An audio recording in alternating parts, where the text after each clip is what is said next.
Hey everybody, Ross here, and this is Bible Study Substar. If this is your first time on this channel, click the first link down in the description, or if you'd like to see just what's going on recently, click the second link down in the description to go back to Exodus 7. Now, without further ado, I'm just going to jump right on into Exodus 8, verse 1. And the Lord spoke to Moses, "Go to Pharaoh, and say to him, Thus says the Lord, let my people go, that they may serve me. But if you refuse to let them go, behold, I will smite all your territory with frogs. So the river shall bring forth frogs abundantly, which shall go up and come into your houses, into your bedroom, on your bed, into the houses of your servants, on your people, into your ovens, and into your kneading bowls. And the frogs shall come up on you, on your people, and on all your servants." Then the Lord spoke to Moses, "Say to Aaron, Stretch out your hand with your rod over the streams, over the rivers, and over the ponds, and cause frogs to come up on the land of Egypt." So Aaron stretched out his hand over the waters of Egypt, and the frogs came up and covered the land of Egypt. And the magicians did so with their enchantments, and brought up frogs on the land of Egypt. Then Pharaoh called for Moses and Aaron, and said, "Entreat the Lord, that he may take away the frogs from me and from my people, and I will let the people go, that they may sacrifice to the Lord." And Moses said to Pharaoh, "Accept the honor of saying when I shall intercede for you, for your servants, and for your people, to destroy the frogs from you and your houses, that they may remain in the rivers only." So he said, "Tomorrow." And he said, "Let it be according to your word, that you may know that there is no one like the Lord our God. And the frogs shall depart from you, from your houses, from your servants, and from your people. They shall remain in the river only." Then Moses and Aaron went out from Pharaoh, and Moses cried out to the Lord concerning the frogs which he had brought against Pharaoh. So the Lord did according to the word of Moses, and the frogs died out of the houses, out of the courtyards, and out of the fields. They gathered them together in heaps, and the land stank. But when Pharaoh saw that there was relief, he hardened his heart, and did not heed them, as the Lord had said. So the Lord said to Moses, "Say to Aaron, Stretch out your rod, and strike the dust of the land, so that it may become lice throughout all the land of Egypt." And they did so. So Aaron stretched out his hand with his rod, and struck the dust of the earth, and it became lice on man and beast. All the dust of the land became lice throughout all the land of Egypt. Now the magicians so worked with their enchantments to bring forth lice, but they could not. So there were lice on man and beast. Then the magicians said to Pharaoh, "This is the finger of God." But Pharaoh's heart grew hard, and he did not heed them, just as the Lord had said. And the Lord said to Moses, "Rise early in the morning, and stand before Pharaoh as he comes out to the water. Then say to him, Thus says the Lord, let my people go, that they may serve me. Or else, if you will not let my people go, behold, I will send swarms of flies on you and your servants, on your people, and into your houses. The houses of the Egyptians shall be full of swarms of flies, and also the ground on which they stand. And in that day I will set apart the land of Goshen, in which my people dwell, that no swarms of flies shall be there, in order that you may know that I am the Lord in the midst of the land. I will make a difference between my people and your people. Tomorrow this sign shall be. And the Lord did so. Thick swarms of flies came into the house of Pharaoh, into his servants' houses, and into all the land of Egypt. The land was corrupted because of the swarms of flies. Then Pharaoh called for Moses and Aaron and said, Go, sacrifice to your God in the land. And Moses said, It is not right to do so, for we would be sacrificing the abomination of the Egyptians to the Lord our God.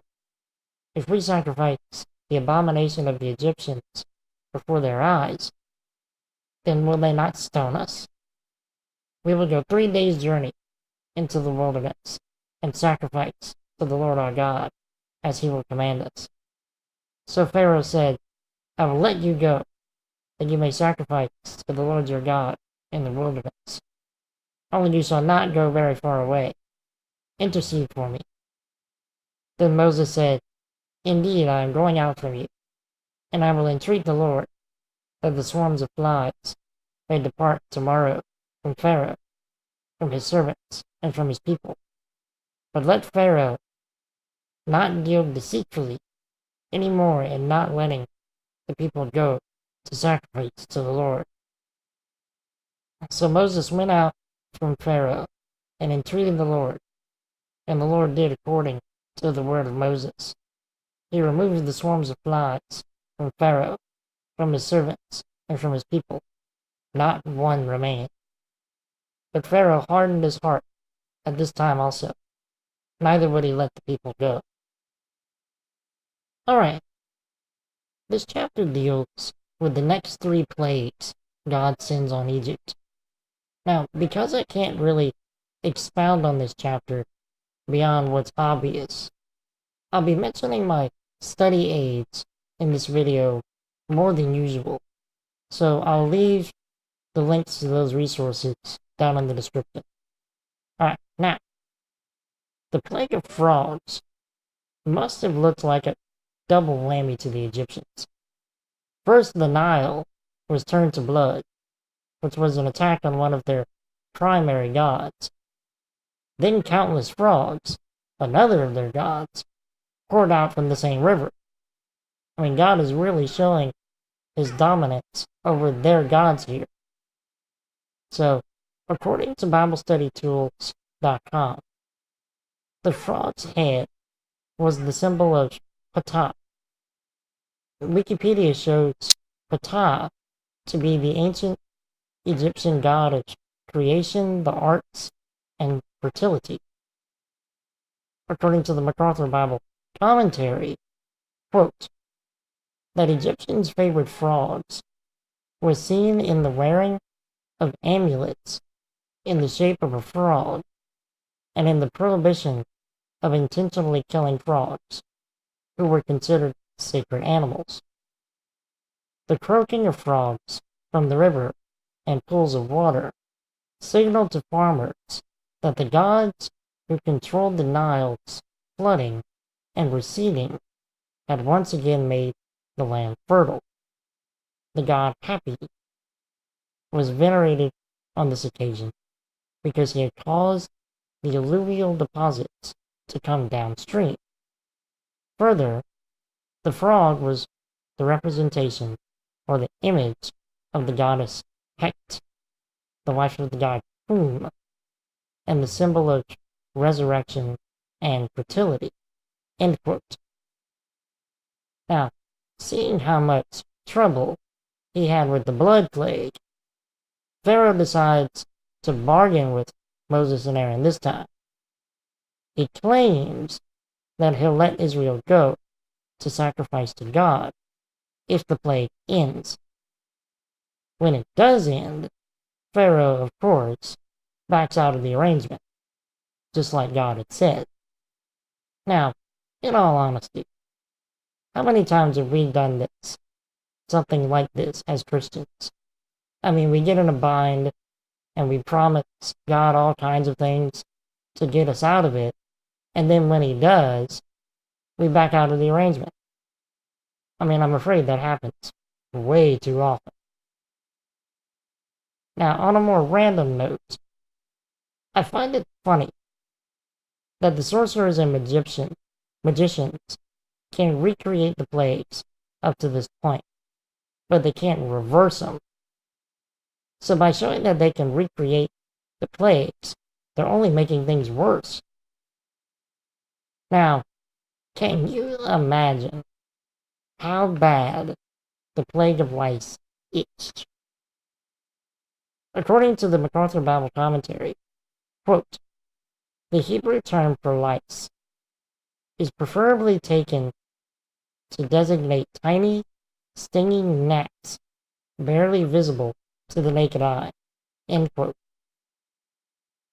According to the exposition from the Calvary Chapel of Philadelphia, the dust of Egypt that Aaron struck refers to Geb, the god of the earth, and identifies the lice as either ticks or fleas. Now, from this plague on, the sorcerers and magicians can no longer recreate any of the plagues. They even go as far as to tell Pharaoh that God is at work, which is both fitting and ironic, because the sorcerers and magicians worked through the power of demons. Well, I mean, at least they couldn't make things worse anymore, right? Now, when God sends the plague of flies, no indication has been given that the plague of lice has ended. If that's the case, the Egyptians were doubly miserable dealing with all those flies on top of all that itching. Now, BibleStudyTools.com points out that the flies were not, quote, flies such as we are accustomed to, but divers sort of flies, referring to Psalms 78:45. The gadfly, the cockroach, the Egyptian beetle, for all these are mentioned by different writers, end quote. Now, beetles were also the image of one of Egypt's many gods. The MacArthur Bible Commentary specifies the flies as the ichneumon fly, which deposits its eggs on other living things so the larvae could feast upon it, and was considered the manifestation of the god Uachit. I mean, that just sounds nasty.